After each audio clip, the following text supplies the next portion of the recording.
اب آپ نے سوال کیا کہ یہ مانگے تانگے کی حکومت. سب سے پہلا سوال تو یہ ہے, میاں نواز شریف صاحب بڑی ہوپ لے کر آئے. میاں نواز شریف صاحب کی جو انتخابی کیمپین تھی اس کا نعرہ ہی یہی تھا, یک سطری نعرہ, کہ پاکستان کو نواز دو, پاکستان کو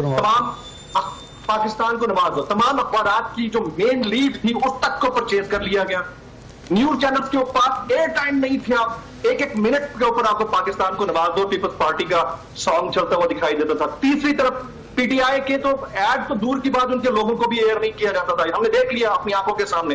اس کے باوجود, ان سب چیزوں کے باوجود, آزاد امیدوار بھلے کسی بینر کے اندر نہیں ہے لیکن تھمپنگ میجورٹی نہ لے سکے تو ایٹ لیسٹ ایکسپیکٹیشن سے زیادہ لے گئے. تو نواز شریف کے ساتھ تو ہینڈ ہوا ہے بھائی جان, سیدھی بات. آپ جو میں پوچھنا چاہوں کہ حکومت کب تک چلتی دیکھتے ہیں, آپ کو لگتا ہے کہ پوری 1.5 سال سے زیادہ نہیں چلے گی اگر یہ حکومت بن بھی گئی تو 1.5 سال سے زیادہ نہیں چلے گی. میں آپ کا پوائنٹ آ گیا. نصرت صاحب, میاں صاحب, جو آمد تھی اس کو ٹارزن کی واپسی کی طرح فلمایا گیا تھا, جیسے فروخی صاحب نے بھی بتایا بھی کہ اخبارات میں بھی اشتہار دے دیا گیا کہ وزیر اعظم ہے, لیکن وزارت عظمیٰ کی کرسی پر وہ کون سے کانٹے ہیں جس کی وجہ سے میاں صاحب اس پر نہیں بیٹھ سکتے یا نہیں بیٹھنا چاہتے یا نہیں بیٹھنے دیے جا رہے؟ دیکھیے, ایک بات بڑی سمجھنے والی ہے جو میں آپ سے عرض کروں کہ سیاست میں جیت مقصد ہوتا ہے. میاں نواز شریف کی واپسی تھی. میاں نواز شریف سب سے جو ان کا اہم جو اس وقت سوچ تھی وہ یہ ہے کہ وہ کسی نہ کسی طریقے سے اپنی سیاسی جانشینی مریم نواز کو دینا چاہتے تھے. پارٹی کے اندر وہ اس کے لیے جگہ بنا چکے تھے. اب انہیں حکومتی سطح پہ مریم نواز کو ان کرنا تھا اور میرے خیال میں وہ ان کرنے میں کامیاب ہو گئے. رہی بات کہ وہ چوتھی بار وزیر اعظم بننے, میرا ذاتی خیال ہے اور میری ذاتی انفارمیشن بھی ہے, میاں نواز شریف شاید کوئی وزیر اعظم بننے کے اتنے انٹرسٹڈ نہیں تھے. ان کی البتہ یہ خواہش ضرور تھی کہ کسی نہ کسی طریقے سے مریم نواز حکومتی عہدہ لینے میں کامیاب ہو جائیں, اور یہ دونوں فیملیز, شہباز شریف صاحب کی فیملی اور مریم نواز جو ہے, ان کے مابین جو سیاسی طور پہ جو اتحاد ہے, تعاون ہے, یہ آگے بڑھ گئے. سر وہ تو سر بطور پارٹی, سر معذرت کے ساتھ بطور پارٹی نے کمپین چلائی نا, انہوں نے تو وزیر اعظم کا ایڈ دیا.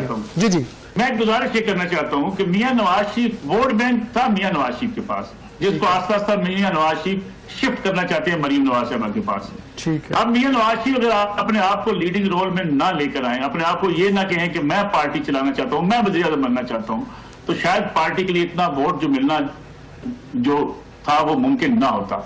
دوسری بات دیکھیں, ایک بات بڑی سمجھنے والی ہے, سیاستدان ہمیشہ اپنے جو پتے ہیں نا بڑے سمجھ کے کھیلتا ہے.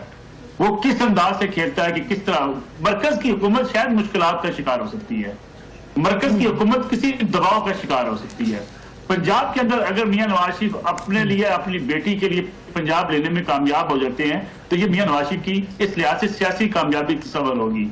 مرکز میں پیپلز پارٹی کے بغیر شہباز شریف صاحب کی حکومت نہیں چل سکتی. جس دن پیپلز پارٹی ہاتھ اٹھا لے گی, نواز شریف صاحب ہوں یا شہباز شریف صاحب ہوں, انہیں رخصت ہونا پڑے گا. سر اگر نمبر پورے, اگر آزاد امیدواروں کے نمبرز کچھ اور ایڈ ہو جاتے ہیں اور ایسی پوزیشن بن جاتی ہے, میں گزارش کروں آپ سے, دیکھیں میں ایک دو چیزیں اور میں آپ سے عرض کر دوں. جو کہا گیا جی کمپین چلائی جاتی رہی, پولیٹیکل جو ہے وہ کمپین ایسے ہی ہوتی ہیں. میڈیا ہاؤسز کی جو کمپین ہے مسلم لیگ نواز نے تو چلائی نہیں ہے. آپ تصور کیجئے 4 یا 5 فروری کو ٹی وی چینل کو اشتہارات دینے شروع کیے گئے جو نہ ہونے کے برابر تھے, اور اخبارات کے اندر بھی وہ ایک اشتہار بھیج کے ایک امپریشن بنایا گیا کہ مسلم لیگ نواز الیکشن جیت رہی ہے, جو ہر سیاسی جماعت کا حق ہے کہ وہ امپریشن دے کے الیکشن جیت رہی ہے.